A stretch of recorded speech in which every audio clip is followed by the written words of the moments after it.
नमस्कार बच्चों, जय हिंद, जय भारत। मैं Sanjay Chauhan discovery study circle के यूट्यूब परिवार में आपका स्वागत करता हूं और एक नई कक्षा के साथ फिर आपके साथ। कल मैंने आपको इससे पहले जो वीडियो थी उसमें संविधान का परिचय दिया था। संविधान का परिचय, संविधान हम कंप्लीट पढ़ेंगे बच्चों। जितनी मैंने कल आपको बताया भी था कि 50-55 क्लास लगभग रहेगी संविधान की, 60 भी हो सकती हैं, लेकिन जो हम संविधान एक बार पढ़ लेंगे, गारंटी है इस बात की कि आप कभी संविधान नहीं भूलोगे। ठीक, भारतीय संविधान की क्लास 2।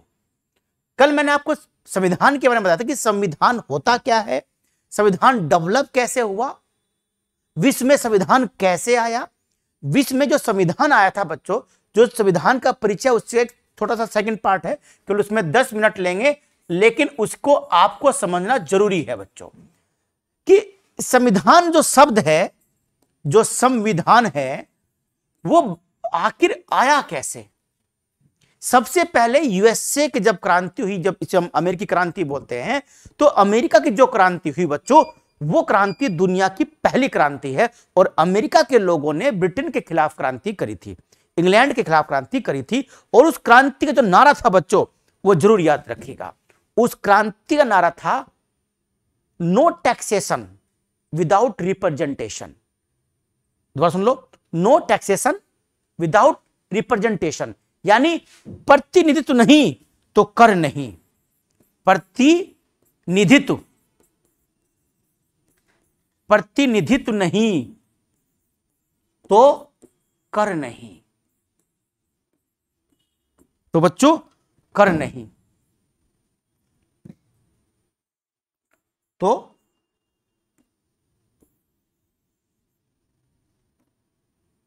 तो बच्चों कर नहीं, यानी नो टैक्सेशन, नो टैक्स, कोई टैक्स नहीं देंगे अगर हमारा प्रतिनिधित्व नहीं है। इंग्लैंड की संसद कानून बनाकर भेज रही थी यूएसए के अंदर, अमेरिका के अंदर।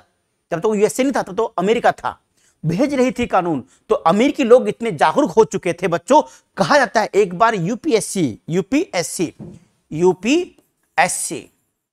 का मेंस का पेपर था 2009 का, हम लोग दे रहे थे। उसमें क्वेश्चन आया था कि जब उपनिवेशवादी फल पक जाता है तो बहुत समय तक वो पेड़ पर लगा हुआ नहीं रहता। जब एक उपनिवेशवादी फल पक जाता है, जब एक उपनिवेशवादी फल पक जाता है तो बहुत लंबे समय तक वो अपने वर्ग से जुड़ा हुआ नहीं रहता। यानी जब किसी देश में राष्ट्रवाद की भावनाएं पनप जाती हैं तो वो देश किसी का गुलाम नहीं रह सकता। यही हुआ अमेरिका के अंदर। क्रांति होगी, सफल क्रांति हुई, जॉर्ज वाशिंगटन के नेतृत्व में हुई, ठीक ना। वही वहां के पहले राष्ट्रपति बने और उन्हीं के नाम से वहां की राजधानी है Washington DC, district of Columbia. तो वो राजधानी बनी। उसके बाद अमेरिका के अंदर, ध्यान रखना बच्चों, यूएसए के अंदर जो जो चीजें हुई वो देखिए। रूसो, फ्रांस का, कांट, सब यूरोप के थे। मॉन्टेस्क्यू,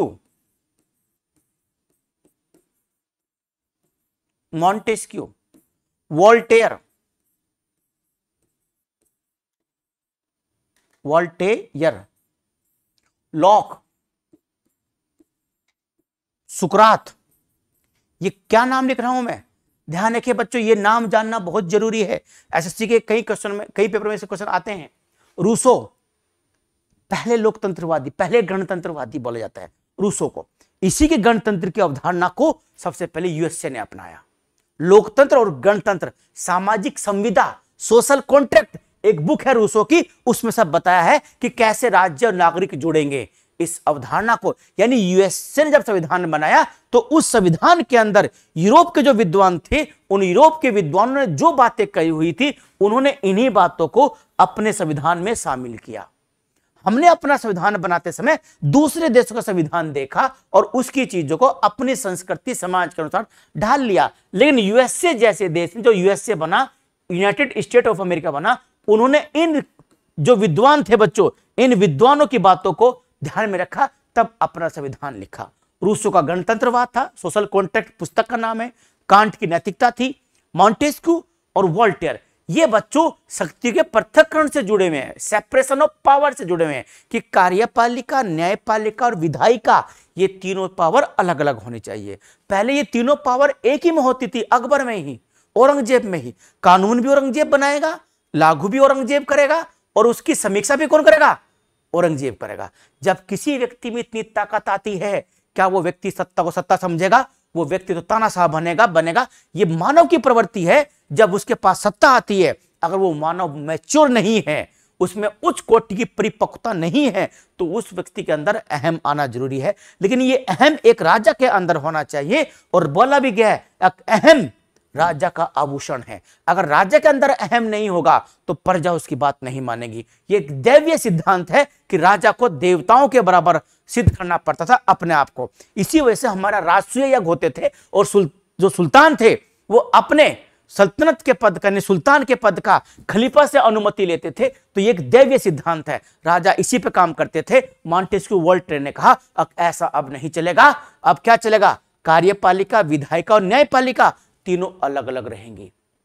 एक कानून बनाएगी जो विधायिका होगी, एक उस कानून को लागू करेगी जो कार्यपालिका होगी, और एक न्यायपालिका जो दोनों की समीक्षा करेगी। अब विधायिका ने जो कानून बनाया, क्या वो कानून संविधान के अनुसार है?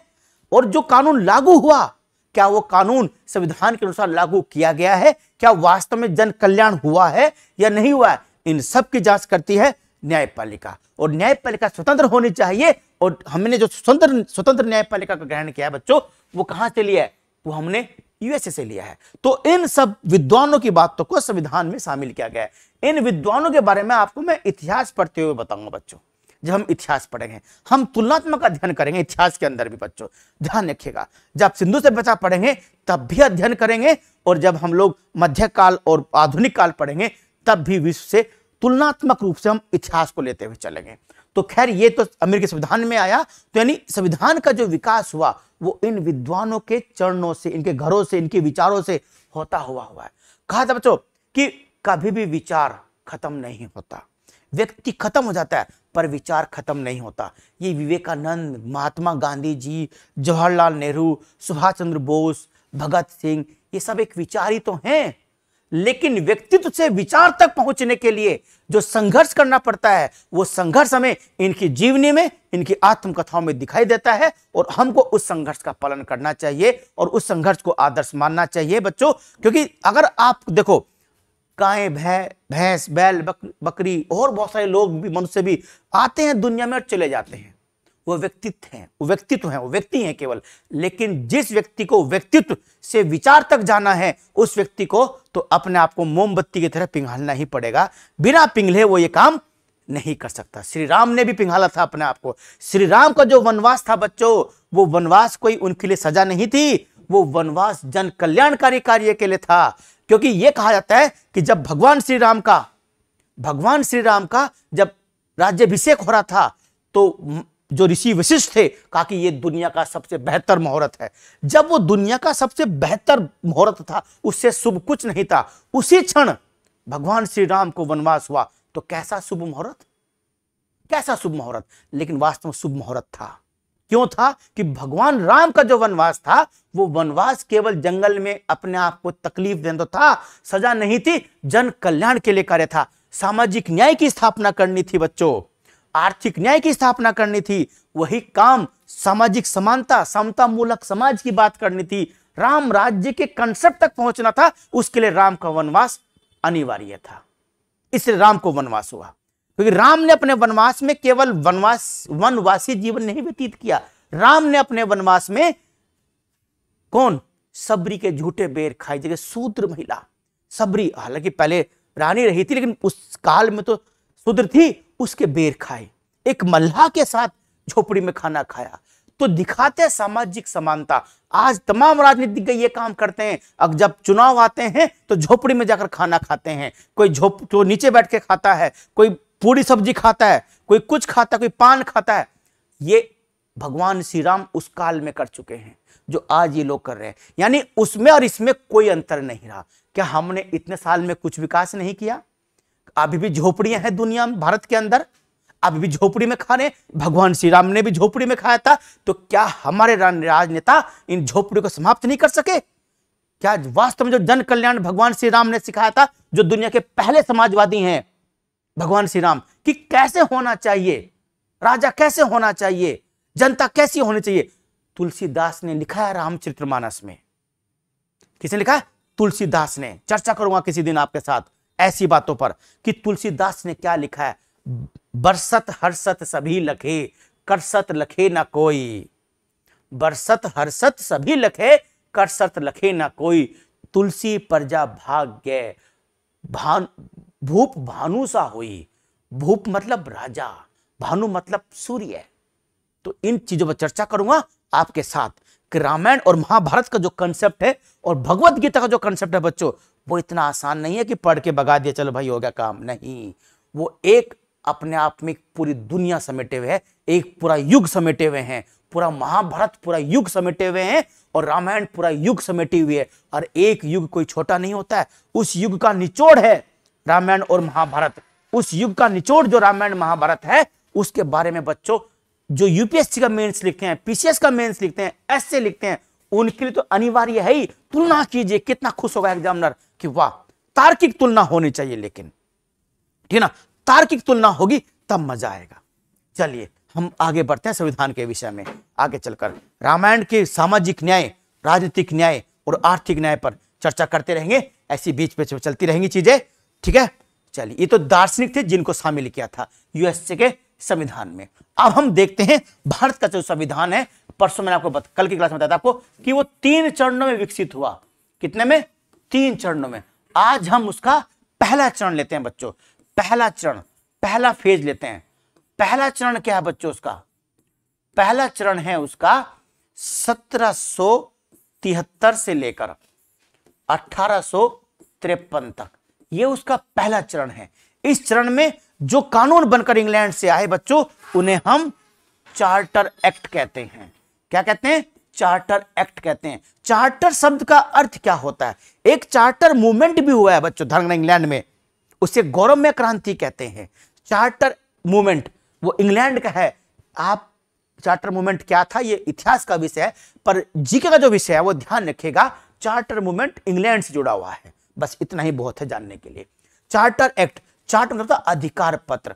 जो आपको पता है जो ईस्ट इंडिया कंपनी है, the United company of London trading into the east Indies, the ठीक ना, जो कंपनी का नाम पड़ा बाद में ईस्ट इंडिया कंपनी 1833 में। उस कंपनी को प्रारंभ में से ही 20-20 वर्ष का चार्टर मिलता था, अधिकार मिलता था।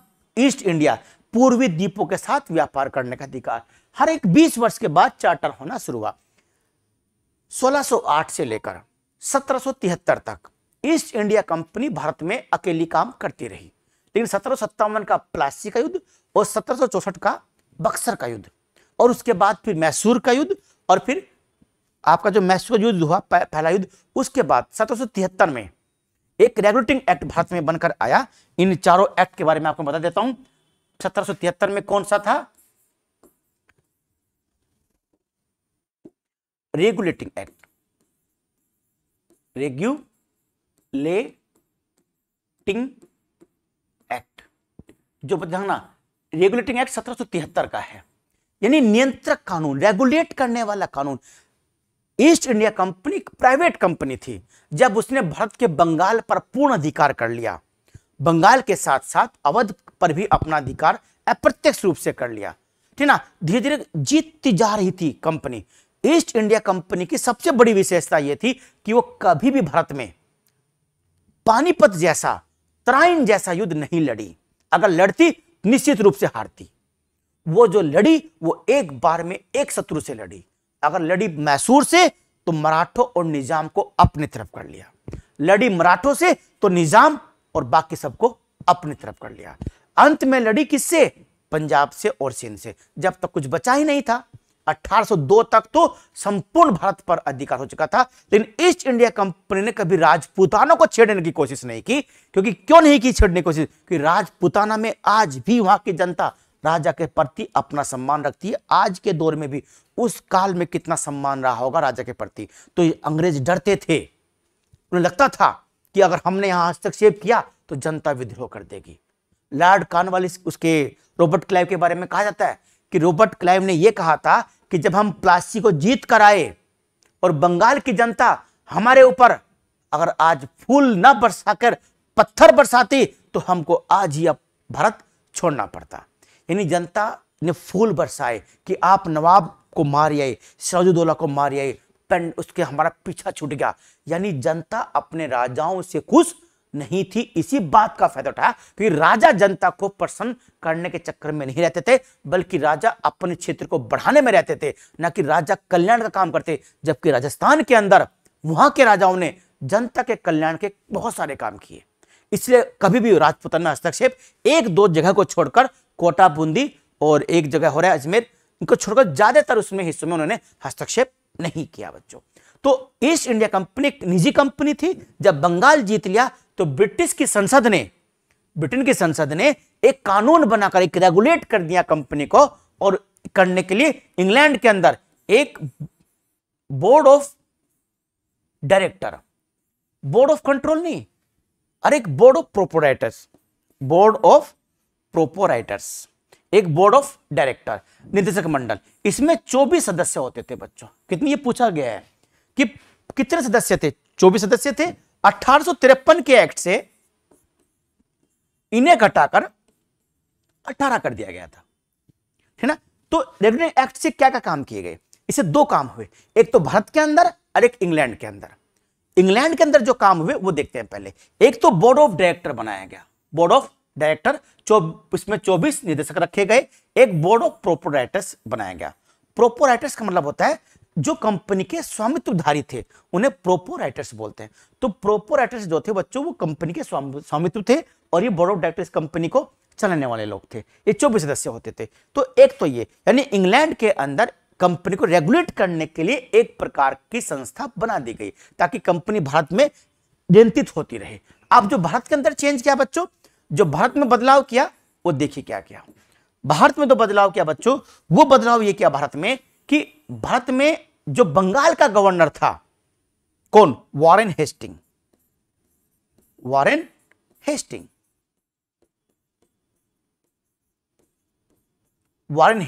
ये बंगाल का गवर्नर था। इस बंगाल के गवर्नर को, वॉरेन हेस्टिंग को, पूरे भारत का गवर्नर जनरल बना दिया। भारत नहीं, बंगाल का। वॉरेन हेस्टिंग को, ये पहले बंगाल का गवर्नर था। कहां का? बंगाल का गवर्नर। ये बंगाल का गवर्नर था, इसे बंगाल का गवर्नर जनरल बना दिया गया। क्या बना दिया? बंगाल का गवर्नर जनरल। पहले क्या था? केवल ये बंगाल का गवर्नर था। गवर्नर और गवर्नर जनरल में क्या अंतर है? अब बच्चों, जो बंगाल का गवर्नर होता था उसे सैन्य अधिकार भी मिल गए थे। पहले सेनापति अलग अलग होता था, अब गवर्नर के पास सैन्य अधिकार भी आ गए थे। वही अपनी सेना का नेतृत्व भी कर सकता था, सेनापति बन सकता था। तो गवर्नर जनरल बन गया बंगाल का पहला। बंगाल का पहला गवर्नर कौन? Robert Clive. बंगाल का पहला governor general Warren Hastings. Bharat का पहला गवर्नर जनरल विलियम बेंटिक। ये तीनों फिलहाल याद रखिए, बाकी उसके बाद बताऊंगा। तो बंगाल का पहला गवर्नर रॉबर्ट क्लाइव, बंगाल का पहला गवर्नर जनरल वॉरेन हेस्टिंग। ये काम इसने किया। एक तो इसकी पावर बढ़ा दी, एक दूसरा क्या काम किया, वॉरेन हेस्टिंग जब गवर्नर जनरल बन गया तो इसकी कार्यकारी सदस्य, उसमें कार्यकारिणी संस्था में 4 मेंबर नियुक्त कर दिए। कितने मेंबर? 4 मेंबर। वो 4 मेंबर बच्चों, जो 4 मेंबर नियुक्त किए गए थे, वो 4 मेंबर से एक था फिलिप फ्रांसिस, एक मॉनसन, एक वॉरवेल। एक कौन था? वॉरवेल। ये 3 लोग लाए गए थे, और चौथा जो था वॉरेन हेस्टिंग था। इन तीनों को बहुमत से निर्णय देना होता था। इसमें जो बच्चों वॉरवेल था, वॉरवेल, मॉनसन,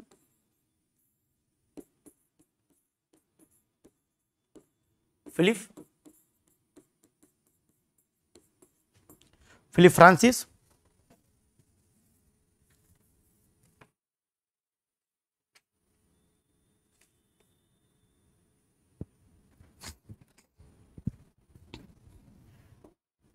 फिलिप फ्रांसिस, ठीक ना, मॉनसन, वारवेल, फिलिप फ्रांसिस और एक क्लेवरिंग। क्लेवरिंग, ये इसमें 4 लोग थे, ठीक ना, इसकी सदस्यता में। एक वॉरेन हेस्टिंग, इन्हें बहुमत से निर्णय देना होता था 3-2 से। जो बच्चों वारवेल था, ये यही केवल समर्थक था, किसका? वॉरेन हेस्टिंग का। तो ये तो इसके पक्ष में रहता था जब कोई निर्णय लेना होता था। ये तीनों उसके विरोधी थे। ये पूछा गया क्वेश्चन है कि जो कार्यकारिणी परिषद बनाई गई थी, जो संस्था बनाई गई थी, उसमें कितने लोग थे? एक वारवेल था, मॉनसन था, फिलिप फ्रांसिस और कौन? क्लेवरिंग। ये 4 लोग शामिल किए गए थे, ठीक ना, और एक वॉरेन हेस्टिंग था। तो ये पूरी कार्यकारी संस्था बनी थी। एक जानते हैं 1774 में, 1774 में कहां? कोलकाता। पहले जब कलकत्ता था, अब क्या है? कोलकाता। कोलकाता में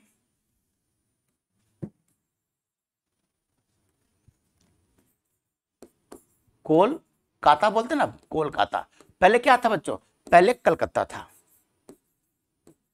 इस कोलकाता कलकत्ता में एक भारत में पहला सुप्रीम कोर्ट की स्थापना की गई। सुप्रीम कोर्ट की स्थापना हुई और सुप्रीम कोर्ट में जो निर्णय होते थे उसके खिलाफ प्रीवी काउंसिल यानी ब्रिटेन सम्राट के पास आप अपील कर सकते थे। भारत में पहली बार रूल ऑफ लॉ, विधिगत शासन इसी एक्ट से आया। रेगुलेटिंग एक्ट यानी रूल ऑफ लॉ की बात कलकत्ता हाई सुप्रीम कोर्ट में की जाती थी। लॉर्ड इम्पे के पहले न्यायाधीश बने थे। और ध्यान रखना बच्चों, जो वॉरेन हेस्टिंग था, इस वॉरेन हेस्टिंग ने एक नंद कुमार अभियोग सुना होगा आपने। नंद कुमार बहुत महत्वपूर्ण केस है। इस केस को लॉ के विद्यार्थी अभी भी पढ़ते हैं, नंद कुमार केस को। यह एक झूठा केस है। नंद कुमार ने वॉरेन हेस्टिंग पर अवध की जो बेग में थी, उनको जो तनख्वाह, उनको जो अपनी पेंशन बढ़वानी थी, उस पेंशन बढ़ाने के लिए वॉरेन हेस्टिंग ने अवध की बेगमों से रिश्वत ली थी। उस बात को लेकर नंद कुमार ने वॉरेन हेस्टिंग के खिलाफ कलकत्ता सुप्रीम कोर्ट में केस दाखिल किया था। लेकिन वॉरेन हेस्टिंग ने इन बातों को लेकर घुमा फिराकर नंद कुमार के खिलाफ ही बहुत सारे गवाह तैयार कर दिए, झूठे गवाह। इतने गवाह तैयार कर दिए नंद कुमार को सुप्रीम कोर्ट यानी कलकत्ता हाई कोर्ट से फांसी की सजा दिला दी गई कि लॉर्ड इम्पे वॉरेन हेस्टिंग के आदमी थे, ठीक ना। तो वो कैसे वॉरेन हेस्टिंग के खिलाफ चले जाते? तो यानी किस तरीके से झूठे गवाह तैयार किए जाते हैं, झूठे गवाह तैयार करने के लिए किस तरह का प्रोपेगेंडा तैयार किया जाता है, ये सब बातें नंद कुमार अभियोग में पढ़ाई जाती हैं। तो नंद कुमार अभियोग कलकत्ता में चलाया गया था। वॉरेन हेस्टिंग के खिलाफ केस करने वाले व्यक्ति के खिलाफ ही केस हो गया था, ठीक ना। तो नंद कुमार आयोग के नाम अभियोग भी इसे जुड़ा हुआ बच्चों। तो रेगुलेटिंग एक्ट से कई बातें याद रखनी है। एक तो ईस्ट इंडिया कंपनी को नियंत्रित करने वाला पहला कानून। इंग्लैंड के अंदर बोर्ड ऑफ क्या नाम आपका डायरेक्टर और बोर्ड ऑफ प्रोपराइटर्स बनाए गए। भारत के अंदर जो बंगाल का गवर्नर था उसको बंगाल का गवर्नर जनरल बना दिया गया। कलकत्ता में एक सुप्रीम कोर्ट की स्थापना कर दी गई।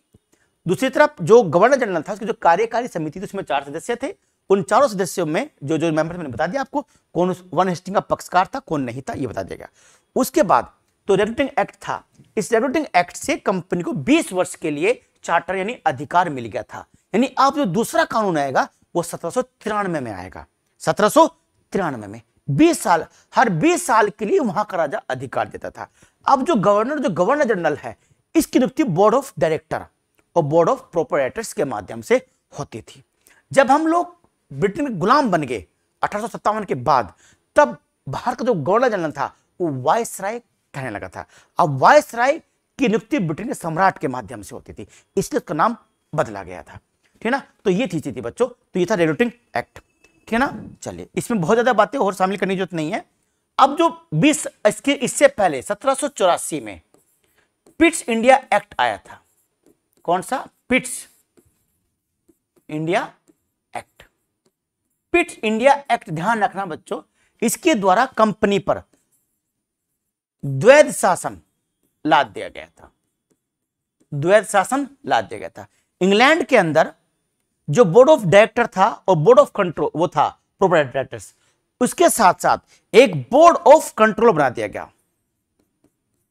बोर्ड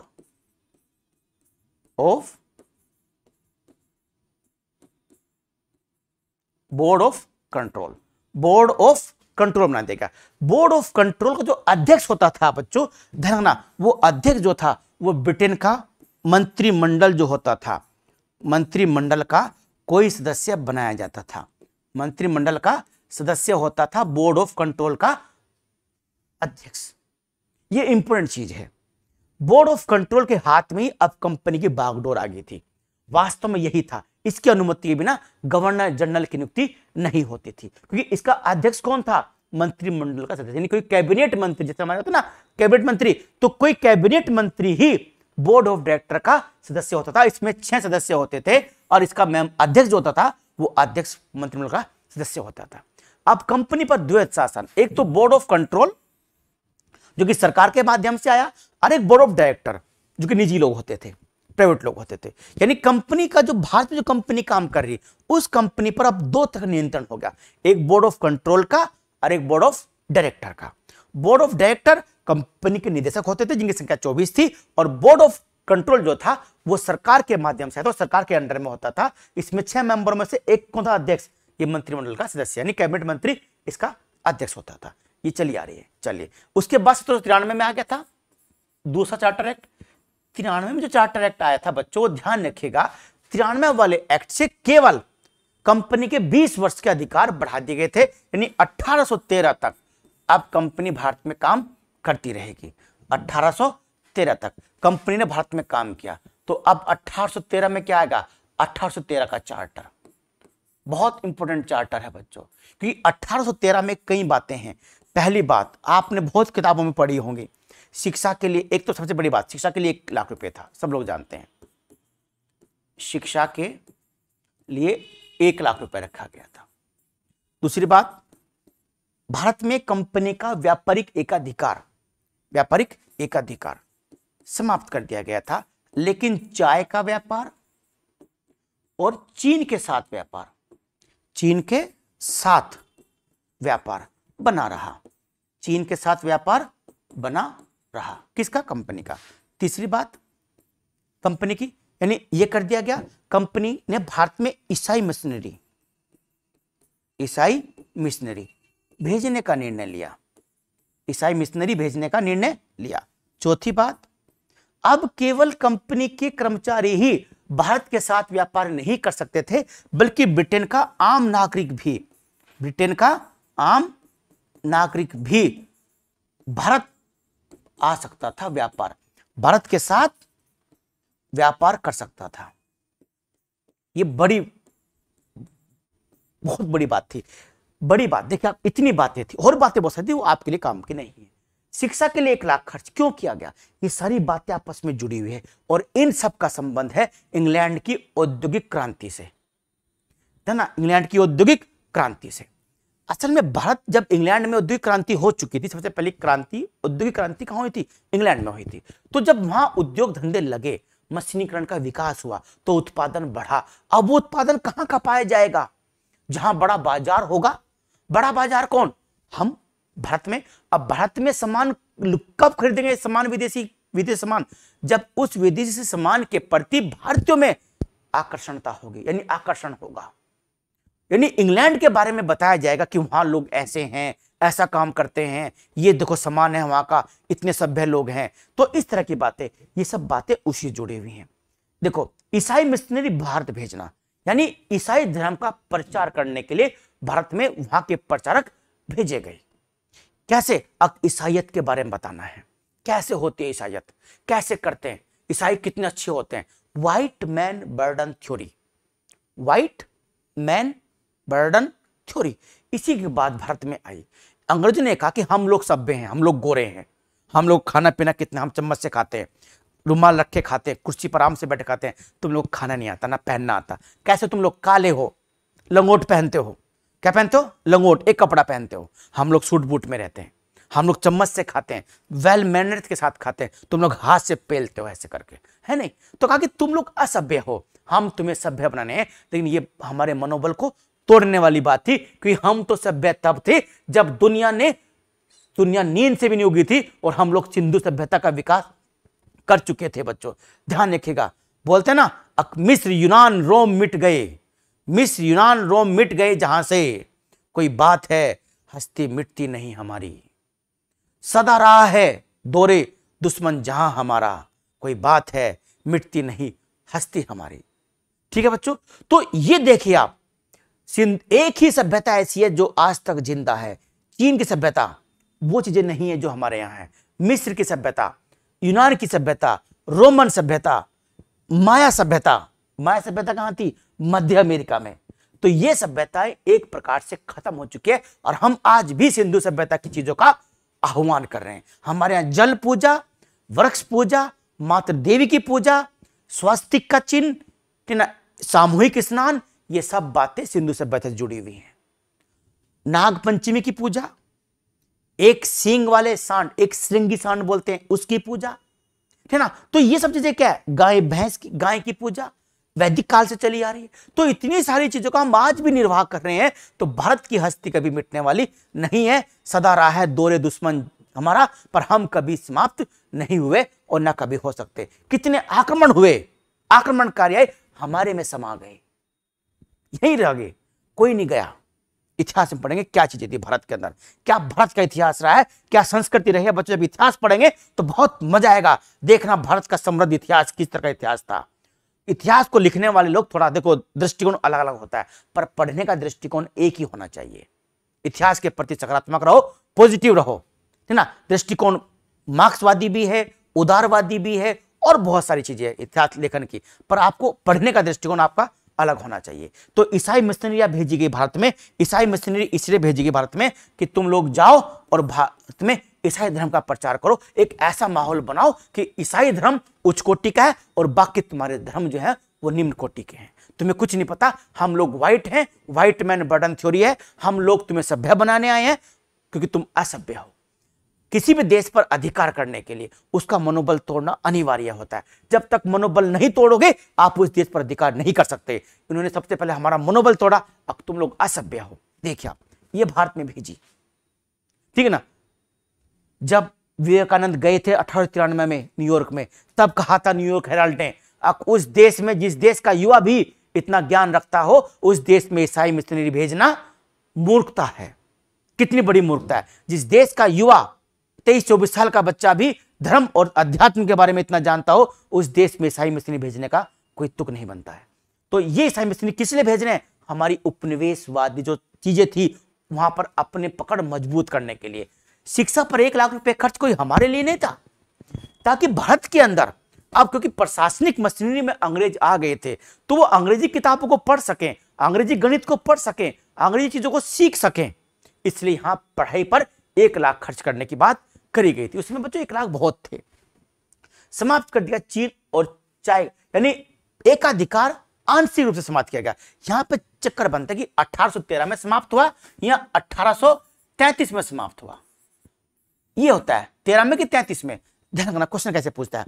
यदि ये पूछता है कि कंपनी का व्यापारिक एकाधिकार पूर्णतः कब समाप्त हुआ, तो 1833 में, और कंपनी का एकाधिकार सीमित कर दिया गया या समाप्त कर दिया गया तो 1813 में। ये दोनों क्वेश्चन बच्चों हमेशा विवादित रहते हैं, क्या मानते हैं क्या नहीं मानते, डिपेंड करता है एग्जाम पर। लेकिन एकाधिकार जो समाप्त हुआ बच्चों वो 1833 से समाप्त हुआ, ये ध्यान रखेगा, क्योंकि इसमें चाय के साथ व्यापार, चीन के साथ व्यापार और चाय का व्यापार बचा रहा।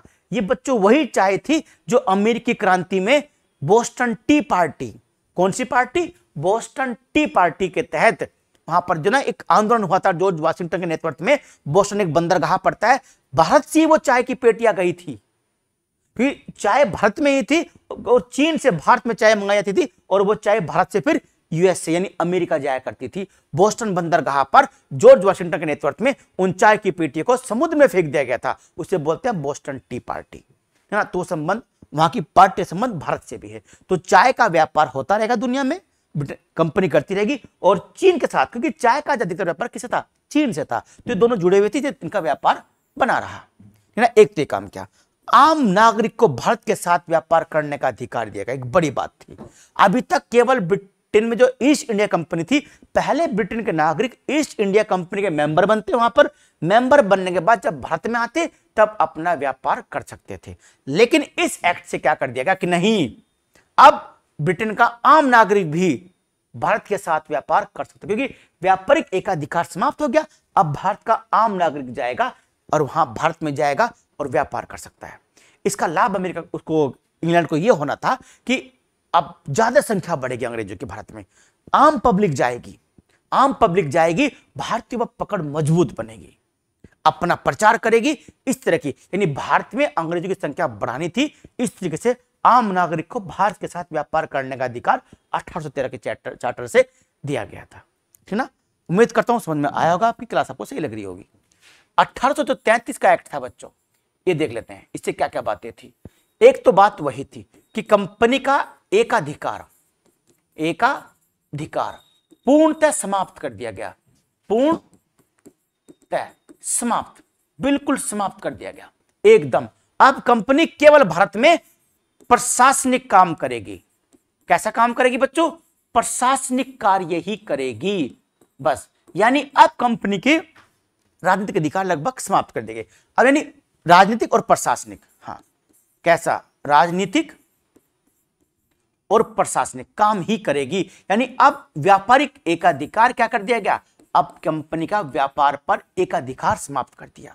अब कंपनी केवल क्या है? प्रशासनिक काम करेगी और राजनीतिक कार्य करेगी बस। ठीक ना, एक तो काम ये। दूसरा काम, भारत में केंद्रीकरण को बढ़ाया गया। केंद्रीकरण किसको बोलते हैं? जब बच्चों पावर जो होती ना, जब पावर जो होती है केंद्र के पास आती है। यानी जो बंगाल का गवर्नर जनरल था, अब उसे भारत का गवर्नर जनरल बना दिया गया। और जो 3 प्रेसिडेंसियां थी, बंबई, मद्रास और कलकत्ता, इन तीनों को बंगाल के गवर्नर जनरल के अधीन कर दिया गया। यानी बंगाल का जो गवर्नर जनरल था विलियम बेंटिक, उस समय वो भारत का पहला गवर्नर जनरल बन गया। इसे बोलते हैं एक केंद्रीकरण। इन पावर किसके हाथ में आ गई? एक गवर्नर। इससे पहले बंबई प्रेसिडेंसी, उसका अधिकार अलग थे, मद्रास प्रेसिडेंसी का अधिकार अलग था। अब इन दोनों को बंगाल के अधीन कर दिया गया और एक प्रकार से बंगाल भारत की एक राजनीतिक राजधानी बन गई कि अब पूरे भारत को जहां जहां इनका अधिकार था कलकत्ता से नियंत्रित होने लगा बच्चों। तो ये बंगाल का जो गवर्नर जनरल था, अब वो भारत का गवर्नर जनरल बन गया। अच्छा, तीसरा काम किया गया कि जो कार्यकारिणी सदस्य वो थी, क्या नाम उसकी, जो गवर्नर जनरल की ना जो कार्यकारिणी श्रेणी थी, उसमें एक सदस्य को बाद में कम कर दिया गया था। उसमें अब 1/4 सदस्य विधि सदस्य बना दिया गया, एक विधि सदस्य उसमें शामिल कर लिया गया। ठीक, पर अभी वो पूर्ण सदस्य नहीं बना था। पूर्ण सदस्य बना 1853 के एक्ट से, लॉर्ड मैकाले। ठीक, 1/4 काम इससे किया गया कि भारत में दास प्रथा को समाप्त कर दिया गया। दास प्रथा को समाप्त कर दिया गया। 5वां काम किया गया कि भारत के अंदर इस अधिनियम की धारा 87, कौन सी धारा बच्चों? इस अधिनियम की धारा 87 के तहत प्रशासनिक नियुक्तियों में, किसमें? प्रशासनिक नियुक्तियों में भेदभाव को समाप्त करते हुए योग्यता को आधार बनाया गया। किसे बच्चों? योग्यता को आधार बनाया गया, भेदभाव समाप्त कर दिया गया। यानी अब भारत में भारतीयों को भी प्रशासन में, जो प्रशासन इंग्लिश इसका था ब्रिटेन का, भारत के अंदर भारतीयों को शामिल होने का अवसर मिलने लगा। प्रशासनिक स्तर पर, शासन के स्तर पर नहीं, निचले स्तर पर। तो यानी भेदभाव को समाप्त कर दिया गया और क्या आ गई? योग्यता की आ गई। तो ये से अच्छा काम किया गया था। ठीक, बाकी गवर्नर जनरल बन गया था और वो हो गया था।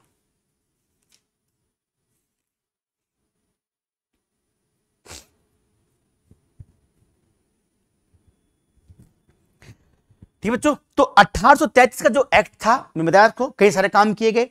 गवर्नर जनरल से केंद्रीकरण कर दिया गया, एक विधि मेंबर कर दिया गया, ठीक है ना। उसके बाद 87 की धारा बताइए आपको, पूर्णतः व्यापारिक एकाधिकार समाप्त कर दिया गया। इस कानून को ध्यान रखना बच्चों, इस एक्ट को भारत में पहला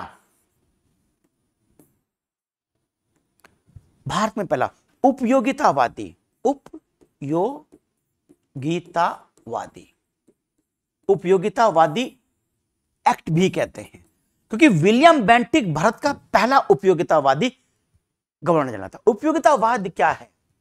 जेम्स बेंथम का नाम सुना होगा, सुना है जेम्स बेंथम? कौन थे जेम्स बेंथम बच्चों? जेम्स बेंथम ने उपयोगितावाद दिया था, अधिकतम लोगों को अधिकतम सुख देना, अधिकतम लोगों को अधिकतम सुख दिया जाए। यानी देखो उस समय, आज तो हमें इन सिद्धांतों का कुछ अनुभव नहीं होता है कि आप परिस्थितियां अलग है बच्चों। ये उस दौर का इतिहास पढ़ रहे हैं जब दुनिया में केवल दो ही तरह के लोग थे, एक तो उच्च कोटि के लोग हुआ करते थे, पढ़े लिखे राजा महाराजा टाइप के लोग, और एक यानी क्षत्रिय के लोग, हमारे यहाँ जो राजा महाराजा थे उस तरह के लोग थे, व्यापारी थे, और एक बहुत गरीब। और जो अंतर था, आज उतना अंतर नहीं है। आज एक रिक्शा वाले के पास भी मोबाइल है, एक जो मध्यम क्लास उसके पास भी मोबाइल है, एक रिक्शा वाले के पास भी बाइक है, वो भी ठीक ठाक खाना खाता है, और वो भी। लेकिन उस समय बहुत अंतर था बच्चों, बहुत ही गैप बहुत ज्यादा था। तो जो गैप था, ये जो गैप था, इसमें जो ये लोग थे यही विचारक होते थे, यही विचार देते थे। तो इन्हीं में थे जेम्स बेंथम, जिन्होंने उपयोगितावाद का सिद्धांत दिया था, अधिकतम लोगों के लिए अधिकतम सुख की बात करते थे। तो विलियम बेंटिक उसी प्रकार के गवर्नर जनरल थे जिन्होंने भारत में कुछ सही बातें करी, बहुत अच्छी बातें उन्होंने करी है। जैसे भारत में दास प्रथा की समाप्ति की बात करी, या उन्हीं के प्रयासों से ना 1829 में, जानते हैं आप, विलियम बेंटिक के प्रयासों से ही सती प्रथा समाप्त हुई थी भारत में, है ना। सती प्रथा को हत्या के बराबर मान लिया गया था, जिसको प्रेरणा देगा वो भी हत्या के वो होगा, दोषी होगा, इस तरह का। तो विलियम बेंटिक ने बहुत सारे काम भारत में अच्छे किए थे, ठीक ना। तो ये भारत का उपयोगितावादी था, और ये उसमें प्रावधान किया गया था। इस अधिनियम से फिर अगले 20 वर्षों के लिए, फिर अगले 20 वर्ष के लिए कंपनी का चार्टर बढ़ा दिया गया था 1853 तक। ठीक है बच्चों, चलिए आज इतना ही रखते हैं। अब जो अगली कक्षा होगी हमें, उसमें 1853 का और 1858 का जो अधिनियम है, जो और जो सत्ताओं का जो विद्रोह है, इसके बीच में चीजें घटी, उनके बारे में आपको सारी जानकारी एक वीडियो में दे दूंगा। फिर जो हमारी नेक्स्ट वीडियो होगी वो होगी 1861 का अधिनियम, 1892 और 1909 तक लेगा। फिर उसके बाद अगली जो होगी 1919 और 1935 की होगी बच्चों। तो उसके बाद हम संविधान सभा पर आएंगे। इस देखो, ऐसा पढ़ लो एक ही बार कि दोबारा से पढ़ने की आवश्यकता ना पड़े। कड़वी दवाई है, कड़वी दवाई लोगे तो आराम अच्छा मिलेगा। और ध्यान रखना बच्चों, कड़वी दवाई जितनी होगी उतना आराम जल्दी होगा और स्थायी आराम होगा। तो धीरे धीरे पढ़ेंगे और धीरे धीरे चीजों को चलेंगे। जो मैंने आपको पढ़ाया उसको आप कॉपी में नोट डाउन जरूर करें। ठीक है बच्चों, जब तक के लिए जय हिंद, जय भारत, नमस्कार।